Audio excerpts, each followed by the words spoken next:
everybody, to Rock Resurgence Radio. My name is Chad, the host, and today we are going to be talking about a band that got overlooked in the 80s. They had some success, but they're considered probably a one hit wonder. But I'm hoping to change that. I mean, I'm not going to myself, I'm not going to change it. They're not going to have a bunch of hits because I talk about them, but I just want you guys to realize that these guys put out an album that is fantastic. I It's kind of funny. I I've had this album for a long time, and I just kind of quit listening to it. And then I pulled it out the other day, and I was like, "Holy crap, is this good? I need to talk about this and get people talking about it because it is really freaking good." And the band I'm talking about is Autograph. They came out with a debut album called "Sign In Please" in September of 1984. It kicks ass. Here's the thing, and I was kind of talking to my wife about this before when I told her I was going to talk about this album. I said, back in the day, and I'll tell you the story about the turn up the radio. I've told it before, but let me get into the way I felt back then. Was it had to be heavy and it couldn't have keyboards in it, and this thing is heavy on keyboards. So that's probably why I haven't talked about it previously, is because I jumped back into it here recently and I just went, holy crap, is this good? I couldn't believe that I didn't listen to this more back then. And I know why I didn't, because I thought, of course everybody's here, turn up the radio, and that song, is pretty killer. But I don't even think it's best song on the album. Anyways, back then I was kind of, it's got to be heavy, it's got to be Wasp or something like that, or Motley Crue, Shout at the Devil. It's got to be that because that's heavy metal and that's what I like, and I don't like keyboards, and if you got keyboards, I don't like you, and blah blah blah. So that's kind of the way I was back then. I have grown up, I've wised up. I still like the album, but I didn't talk about it back then. It wasn't something I was like, hey, you got to get this album to anybody. But now I'm trying to tell you, you need to get this fucking album. It's so good. Um, it came out in September '84. It kind of came out in the sweet spot of glam hair metal. It kind of came out right when that stuff was starting to take hold. And it's kind of funny. I was doing some research, and I was out there, and I found out that they opened up for, matter of fact, one of our fans, we must have talked about a song from this album on a previous episode, because a fan said they opened up for Van Halen on 1984, not 5150, and I don't remember saying that. So thank you for pointing that out. But yeah, it was actually before their album was even released. Um, they ended up opening for Van Halen on their 1984 tour. So that's pretty freaking cool. I guess David Lee Roth and the drummer, I think, used to go jogging together, which is weird. And upon reading more about these guys getting into them, since I kind of got back into them, yeah, so they are all talented musicians that had just kind of been jamming together. So they had studio time, like studio musicians, so it kind of just worked out. Anyways, the band is Steve Plunkett on guitar, voice and guitar. He's the voice of the band. Steve Lynch, very underrated guitar player. Like, some of his stuff is so good. Steve Isham, you sensing a theme here? That's three Steves in one band. They could have been called the Steves. Steve Isham on keyboards, Randy Rand on bass, and Kenny Richards on drum. And I'll talk about Steve Lynch a little bit later, as we get on into this episode. Um, I don't know. The one hit is that we're talking about for the one hit wonder is "Turn Up the Radio." I mean, they had other singles, they just didn't do as well. So we'll kind of go through it. Upon reading this, sounds like they only took about 30 days to record this, so that's pretty impressive. Um, So let's see. And according to Steve Lynch, the album took 30 days to record and master. We were seasoned musicians in the studio, so we worked very fast and we were always well prepared. He also noted that the major hit Turn Up the Radio was recorded at the tail end of Sign In Please sessions and that RCA didn't find it suitable enough for inclusion. However, after stern insistence, the band was able to get it on the album. Neither party, however, expected it to gain such critical success that led to the album's gold status in 1985. So they sold over 500,000 um, albums, which is, good, but it's not platinum like, the Motley Crues, the Warrants, the Poisons, those guys. So there's these kind of just fringe band. They're kind of one of those fringe bands that just they were close, but just kind of like another one of my bands that I really love, which I'm going to talk about sometime on a show, is Black and Blue because they're criminally underrated. But anyways, let's get back to this. We'll start off. Album starts off with a song called "Send Her to Me," and this song is so damn catchy. And like I said, I mean, every song has keyboards in it, and some have more, some have less. But this song just grabs you right off the bat, grabs you, pulls you in and said, hey, take a listen to this album because you're in for a treat. And if I had to give it a grade, I don't know. I hate, when Bergie and I did our ratings, I gave out a lot of tens, but and I'm when I grade them on this album alone. I don't grade them against Rat Out of the Cellar or Motley Crue Shout the Devil or whatever in comparison to those songs. They're not, like if I was comparing Sender to Me to Rats Round and Round and I gave Rats a 10, I wouldn't give Sender to Me a 10, but on this album, it's a fucking 10. It's great. It's it's so good. So I just wanted to explain kind of how you're probably going to a 10. Holy shit. But anyways, so good. Starts off with that, then it gets into number two, which is the song everybody knows is Turn Up the Radio. And this song just another super, super catchy song. And this song, I've told it before, but I remember going to a basketball game up in Rolla, North Dakota, and I rode in the back. Me and Jamie Rieger rode in the back. And I think it was Jeremy Hagnes driving his Nova. And I think it was Mike Cobbler in the passenger seat, if I remember right. And he played this song, I bet you, 20 times that night at full volume. And me and Jamie are in the back. And, I'm sorry to all the people that I had in the back of my car and I had the music cranked because it was like, holy shit. But of course, you don't say anything. Anyway, so we listened to that song like 20 times and it's super good. And by the way, this guitar solo on this from Steve Lynch won him Solo of the Year from Guitar Player Magazine for on this song. So check out the solo on this song. I mean, like I said, criminally underrated. And we move on to what I always thought, and I didn't even pay attention to what it said on the goddamn album. You're singing along 19 and nonstop, 19 and it's night, like not daylight, night, night, teen, as in 15. And I'm like, what? That can't be right. This must be a misprint. So I looked, and everywhere I look, it's night, teen, and nonstop. So for years, since probably 84, 85, whenever I got this, or whenever I heard it first, I thought it was 19, like 18, 19. Nope. So I'm an idiot. I don't consider myself a savant or a guru. You know what I'm talking about. He knows everything. Well, most everything. Anyways, um, starts off with some keyboards, and it kicks in, and it's just another super catchy song. So right now, I'm sitting at 3 10s in a row, basically. And we go to Cloud 10, number 4 on the thing. And it's kind of got a slower beginning, and then it kicks in a bit.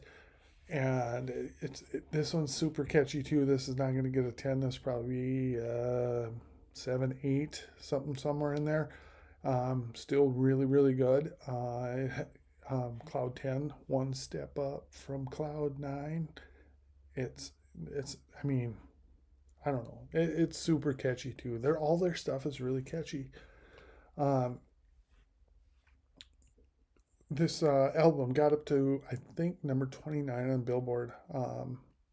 So did fairly well. Like I said, it's 500,000, over 500,000 copies sold.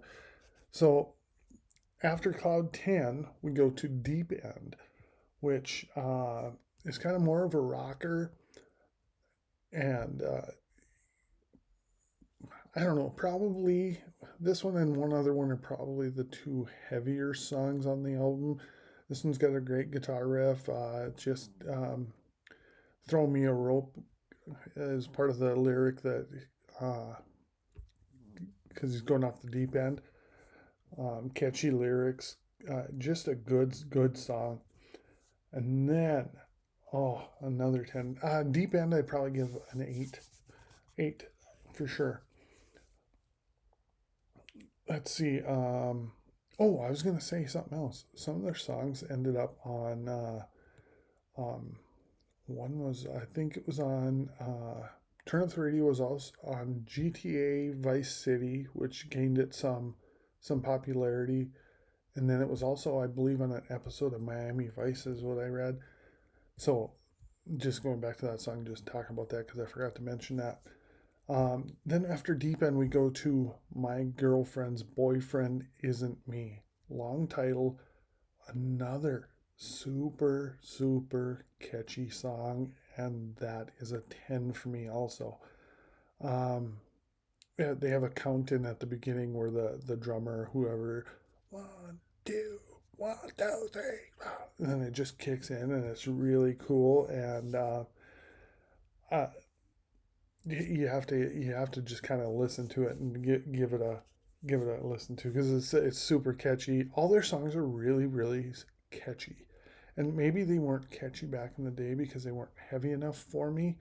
But like now that I'm older, matured, I don't. It doesn't have to be super heavy for me to enjoy it, and I can take some keyboards and keyboards are just fine in some songs. I mean, do I prefer it in all my songs? No, not necessarily. But they do a good mix of it. It's not super overpowering. Like say, and I know another fan out there kind of gave me shit about this, but like Final Frontier, it was so overpowering by Europe that I just grew to not like that song. And besides the fact that it was played a million times, so that's the reason behind that. So sorry to, I understand, and I haven't checked it out yet. I was planning on checking out Europe's other stuff in their catalog because you said it's heavier. So I still got to do that. So I do read the comments and I try to comment on back on anybody that if you comment or whatever. So just keep that in mind. But anyways, My Girlfriend's Boyfriend Isn't Me. Boom, I'm gonna give that sucker a 10. Thrill of Love is the next song. And when I said the two heavier songs that I thought were heavier are probably Deep End and this song, Thrill of Love. It's just got a heavier guitar tone or something at the beginning, or just the notes he's hitting are just a little bit heavier. And it just crunches and makes me want to stomp my foot and bang my head and all that kind of stuff. So that would be the other one. And if I had to give that one a grade, it's got a pretty weak chorus, in my opinion. The verse part is really good, but when it gets to the chorus, it's kind of wimpy. So I was like, I'd probably give that a 6, maybe a 7. Because I mean, the verse part is really really good. So, maybe I'd give it a 7. So 7 for number 7 on the album. And then we move on to number 8, which is a song called Friday. And this one is another one that is just catchy as shit. Friday evening on the boulevard. Oh my God. I love the melody in this song.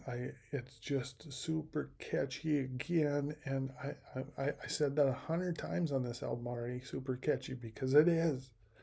Like I haven't been able to take it off of my player for, well, I'll bounce to something else for a little bit and then I go back to it and I throw it in, and plus it sounds really good in the stereo, and so I'll do that. But in the last month or so I've listened to this album probably 10, 11, 12 times, something like that, just on the way to work, and because it gets me kind of pumped up. It's fun music. It's not dark, it's not depressing like grunge, although I do like some grunge. Anyways, so Friday, super catchy. I would give that another 10. In the Night, number 9. Now, this one is, I don't know if it's slow enough to be a ballad. It could be an ass grabber. I'm not, it's right on that fine line. It might be just a hair too fast for the ass grabbing, but I like grabbing ass. So, my wife's ass only at this point. But when this came out, I like grabbing ass. Anyways, it's a ballad ish, slower, and it's actually really freaking good.